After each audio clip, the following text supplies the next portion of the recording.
Welcome to Chapter 3 of my motorcycle adventure to Nova Scotia back in 2013. Last time I rode from Virginia through New Hampshire.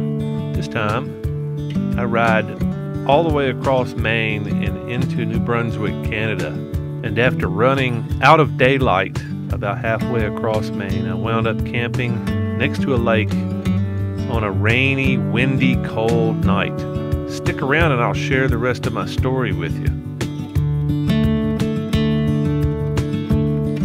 I saw quite a few of these signs across the whole state, but I never saw a single moose in Maine. But I did see the amazing beauty that this state had to offer despite the fact that it rained on me almost the whole time I was there. I woke up the next morning in a bivvy tent to rain and a forecast of thunderstorms less than a couple of hours away. I talked myself into getting out of the little small bivvy area and enduring even more rain just because I could not bear the thought of spending another hour in that small little bivvy sack. So I mounted up and headed out towards the border of Canada and New Brunswick.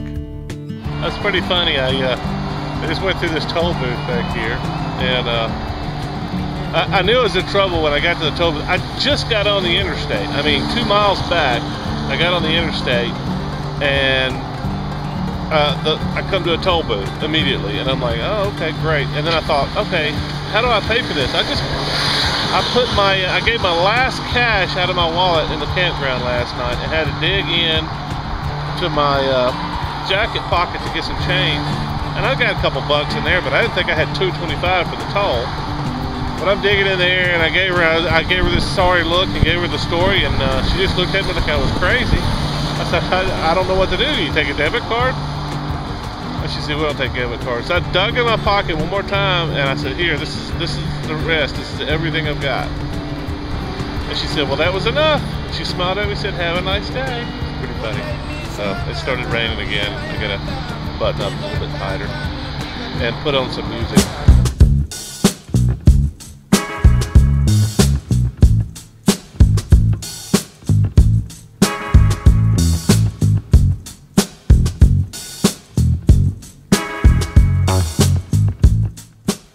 After stumbling into this little fishing village, I ate my first fast food lobster meal, and it was amazing. And it was this point I decided to eat my way up the coast, and I succeeded.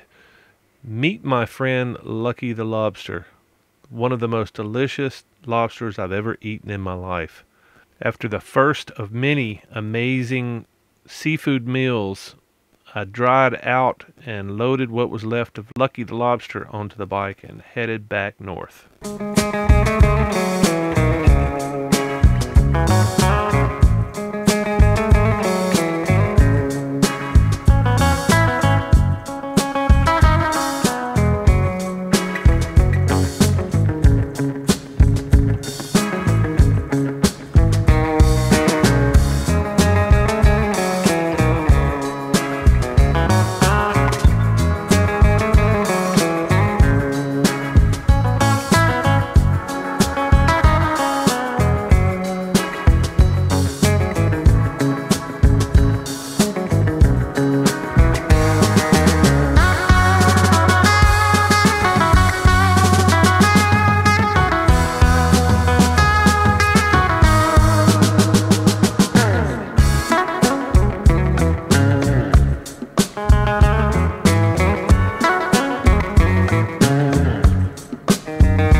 After riding and exploring the coast of Maine for most of the afternoon, the sun was going down as I crossed the border into Canada and New Brunswick.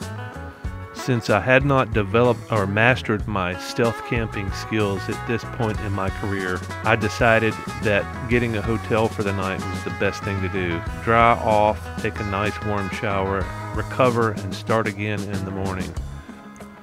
The view from my balcony at the hotel that night revealed a hint of what was to come, one of the goals that I was seeking. In the morning, there was a dramatic change. This dramatic change in the tidal formation in this part of the world reveals the major reason for this trip up to Nova Scotia. I'm headed to the Bay of Fundy, the place that has the largest tides in the world.